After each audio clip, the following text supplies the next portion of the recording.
que ele é um discípulo dessa construção que os construtores construíram, onde Jesus deixou de ser a principal pedra angular. E conquanto esteja dito lá que é só a fé, só a graça, só a Escritura e só Cristo, mas não é o bastante. Cristo não é o bastante. Era para ser só Cristo. Só Cristo, mas eles não tiveram coragem de dizer que era só Cristo. Tem que ter, além de Cristo, as Escrituras, que é para eles poderem criar sua sistematização baseada em Moisés, baseada em várias outras coisas que não necessariamente estão de acordo com Jesus, mas eles não se preocupam em fazer tudo ficar de acordo com Jesus. Por quê? Porque eles acham que Jesus é uma espécie assim de Deus hippie. Eles acham que Jesus é uma espécie de Deus liberal. Jesus é um excesso divino. Jesus é um derrame descontrolado da parte de Deus. Por isso é que eles, quando eu comecei a dizer que Jesus era a chave hermenêutica, para mim sempre foi, mas eu comecei a dizer, foi depois que eu escrevi o livro Seguir Jesus, o mais fascinante projeto de vida, onde eu digo que Jesus é a chave hermenêutica. Para entender Jesus, só através de Jesus, e para entender o Velho Testamento e o Novo Testamento e ver o que sobra do Velho Testamento e do Novo Testamento, só sobra o que passa por Jesus e subsiste em coerência com o Espírito de Cristo, mas não. Mas, naquele tempo, eu podia dizer tudo o que eu quisesse, e eles aplaudiam ao final. O que eu estou dizendo não tem nada de novo. É que eu estou dizendo de novo nos últimos 20 anos da minha vida, e decidi explicitar cada vez mais esses conteúdos, foi que eles decidiram, com muita parcimônia, porque você note, meu nome não é mencionado, não é nada disso, tem uma parcimônia em relação a mim. O que é bom, mantenho a parcimônia, porque a minha parcimônia em relação a eles é total, é bom, e eu mantenho a parcimônia. Agora, é uma tolice, como você mesmo identificou a tolice. No texto que eu falei hoje, dos lavradores, meu Deus, é um texto carregado de juízo. Como é que Jesus não é a chave hermenêutica? Por causa da falta de juízo, de julgamento, de vaticínio definitivo e final em Jesus. Se é em Jesus que eu ouço isto, aquele que bater contra esta pedra será reduzido a pedaços, aquele sobre quem ela cair se transformará em pó. Quer dizer, eles nem leram o Evangelho para ver como Jesus fala, por exemplo, de inferno, mais do que qualquer um. Abraão não menciona isso. Moisés não menciona. Davi reduz o inferno à sepultura. Jó também. Os profetas todos. O inferno ganha esse lugar de geena, do fogo que arde e queima tudo, em Jesus, não é em nenhum outro, não. Então, eu acho extraordinariamente interessante como eles não conseguem nem ler Jesus por inteiro, para verem que em Jesus tem tudo, e aquilo que você mesmo já disse, até mesmo na ira e na manifestação da justiça divina, ela vem carregada de amor, porque qualquer justiça que não seja praticada com amor não é mais justiça, virou perversidade, perdeu o caráter de justiça. Justiça só se mantém justiça se ela for carregada de amor até o fim. Se ela for praticada por causa do amor, por amor e para atingir os fins do amor. Se não for assim, não é justiça. A ira de Deus é uma compulsão amorosa divina. É quando o amor de Deus chega a um ponto de dizer basta. E o resultado dessa ira divina, frequentemente, é a conversão de homens e mulheres que, chocados pelo fato de Deus dizer pronto, vocês estão entregues a vocês mesmos, não era isso que vocês queriam? Andem nos seus próprios caminhos. E o indivíduo começa a andar nos seus próprios caminhos, vai tropeçando em si próprio, até que os mais sábios, sensíveis e quebrantados olham para cima e dizem: Senhor, Tu és Deus e eu me curvo diante de Ti. Mas é a ira de Deus é Deus entregando a gente a nós mesmos, em plenitude absoluta. De modo, meu filho, Jean, não é? Sim. O que esse companheiro diz lá, e eu sei muito bem quem ele é, a gente já tomou muito café, já almoçou, já quase ele veio trabalhar comigo há anos passados, e o cunhado dele também. Estivemos estudando essa possibilidade. No fim, graças a Deus, eles não vieram, bom para eles e foi bom para mim também, porque nós não tínhamos e não temos essa semelhança toda. E à medida em que os anos passaram, nós fomos ficando cada vez mais dessemelhantes, numa quantidade enorme de coisas. E outro dia eu fiquei até chocado, quando eu vi esse mesmo teólogo que diz que Jesus não é o bastante, embora nele tudo subsista, o cara teve coragem de dizer que ele não é o bastante. Embora nele estejam presentes todos os tesouros da sabedoria e do conhecimento, mas o cara teve coragem de dizer que ele não é o bastante. Embora ele seja a expressão exata do ser de Deus, o resplandecer da glória, mas o cara teve coragem de dizer que ele não é o bastante. E por aí afora. No entanto, meu querido, o que eu quero, de fato, concluir, dizendo a você e dizendo a todos, é que quem não conseguir ver que em Jesus a gente tem tudo, não conseguirá ter Jesus pela metade. Como a gente leu hoje na confiança. A confiança não pode ser pela metade, e Jesus não é o representante de um pedaço da revelação de Deus. Ele é o Verbo de Deus, ele é a encarnação de Deus, e nele eu tenho tudo, tudo. Eu tenho até as descobertas da mecânica quântica mais modernas, eu encontro em Jesus e no Evangelho. Quem tiver olhos abertos e ouvidos abertos e souber aproximar-se do Evangelho, encontrará tudo no Evangelho. Não precisará recorrer mais a Moisés, às erudições posteriores, nem tampouco a pai Calvino, nem a qualquer outro pai que a gente eleja para ser uma espécie de coroamento da revelação, sem cuja organização Deus em Cristo está incompleto. Pelo amor de Deus, é muita heresia, usando a linguagem deles próprios, muita heresia. Muita heresia. Ou seja, Jesus está dizendo, nunca lestes? Aí cito o Salmo 118, versos 11 e 12, a pedra que os construtores rejeitaram veio a se tornar a principal pedra angular.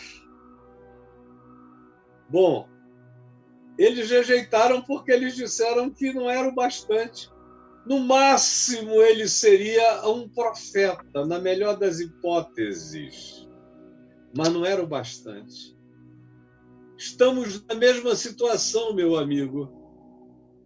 Só que hoje em dia a moçada canta hinos para Jesus e tal, canta, canta, canta. Mas Jesus não é o bastante. É uma tristeza incompreensível. O cara fala, sou cristão. Porque eu não sou de chamar ninguém de herege, mas essa declaração, para um cristão, é uma heresia bárbara. É verdade. É bater de cabeça, é se jogar de cabeça na pedra, vira pedaço. Depois tá aí o cara todo aos pedaços, fragmentado, cheio de síndrome do pânico, depressão, angústia, irresolução, porque Jesus nunca foi o todo da vida, sempre foi pedaços. E como eu disse outro dia, eu tive uma grande decepção por ver esse mesmo teólogo defendendo a distribuição das armas, conforme esse governo pretende. Quero armar o povo. Ele é a favor disso. Se ele pudesse, ele andava com uma 45, um negócio assim na cintura o dia inteiro. Então dá para entender por uma declaração dessa por que Jesus não é o bastante. O cara não tem confiança, não se garante para se entregar inteiramente a Deus e ser um homem da paz, de paz. Porque um homem da paz não anda armado de nada, meu irmão. E quem anda armado de alguma coisa não entendeu o Evangelho. Paulo não diz em momento algum, então vieram me assaltar e eu puxei das espadas. Ao contrário, vieram me assaltar e eu fui assaltado. E experimentei tudo que tinha que experimentar, inclusive os grandes livramentos, que só experimenta quem anda em confiança, mas é trágico. Mas eles espalham que é preciso defenderem-se e defenderem os seus dos leprosos contemporâneos. Então imagine o que um indivíduo que não é religioso e que olha para a religião contemporânea e para suas expressões mais veementes e explícitas na sociedade, nas pregações, nas declarações, nas multidões, no poder que quer assambarcar o país inteiro e fazer, por exemplo, do Brasil uma espécie de república religiosa evangélica, onde os ayatolás seriam os pastores mais importantes e o presidente receberia orientações dessas pessoas, e a igreja desses anti-leprosos, a igreja desses filhos do preconceito, diria amém, aleluia, louvado seja o Senhor, estamos salvando o país e o mundo. Agora, é extraordinário ver que, apesar disso tudo, tem gente todo dia procurando Jesus. Apesar dessa igreja, apesar dessa expressão, apesar dessa potestade religiosa, é incrível como, apesar de toda essa divulgação do que não é igreja como se igreja fosse, do que não é Jesus como se Cristo fosse, do que não é Deus como se Deus fosse, apesar disso tudo, ainda tem gente encarando a multidão.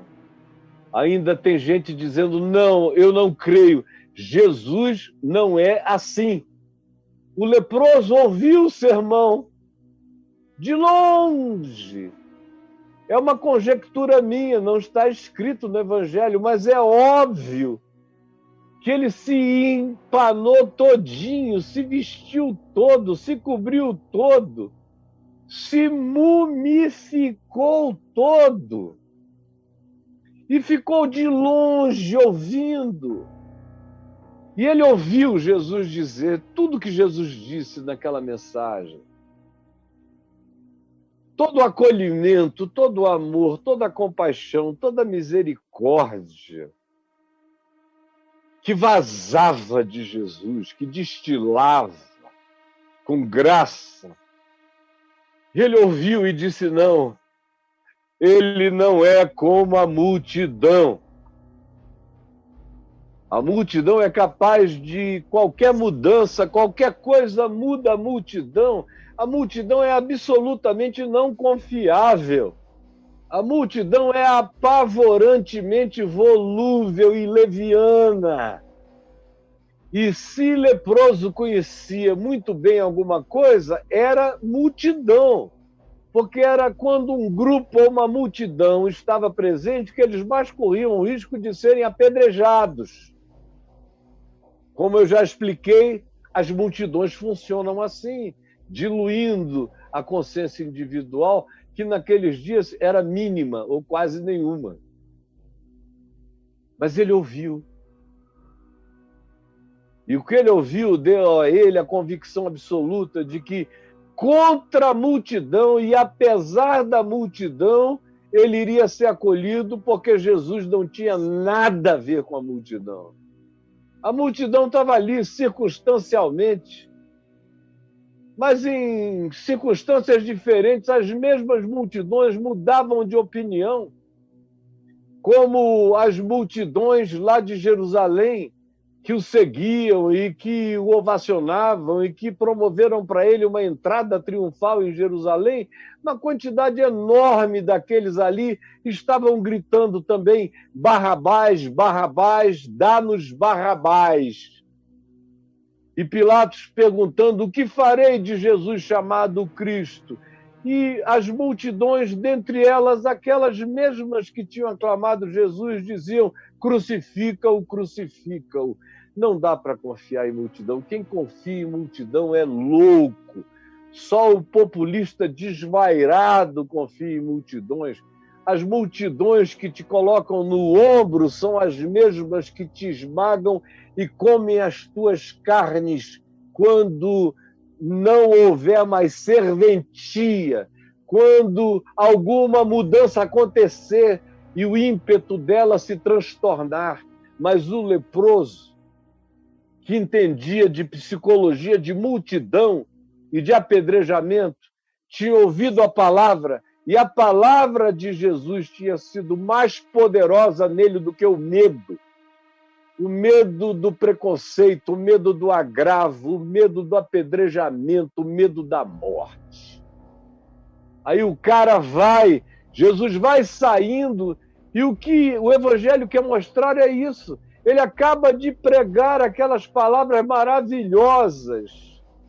Multidões estão ali e havia um leproso escondido. E quando Jesus vai saindo, o leproso sai correndo e chega na cara de Jesus. E ele sabe que na presença de Jesus as pedradas cessam. Ele sabe que quando Jesus está presente, essas multidões silenciam. Essas multidões só falam porque Jesus não anda com elas. Elas só fazem o que elas fazem em nome de Jesus porque Jesus não está com elas. Elas só usam o nome de Jesus como usam porque Jesus não habita no meio delas.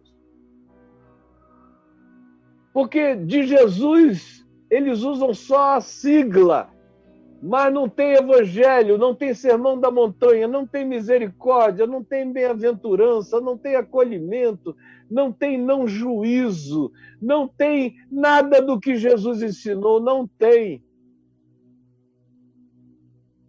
Aí eles fazem o que eles querem, eles enfiam as suas ideologias, os seus ensinos, as suas invenções, ou o que eles aprenderam de alguém, sanduícham isso com o nome de Jesus e dão para comer como comida santa o veneno da alma deles para contaminar milhões. O leproso, todavia, disse: quem está aqui diante de mim é Jesus. E eu confio que na presença dele eu tenho um ninho, eu tenho um refúgio, eu tenho fortaleza, eu tenho amparo, eu tenho acolhimento, eu tenho misericórdia. E olhe só, e eis que um leproso, tendo se aproximado, meu Deus, tendo se aproximado, só Jesus faz com que no meio de multidões tão imprevisíveis, e naqueles dias, em relação ao leproso, multidões tão previsíveis, só Jesus faz com que um leproso enfrente multidões para contar a sua história. Aproximou-se e o adorou, dizendo: Senhor, se quiseres, podes purificar.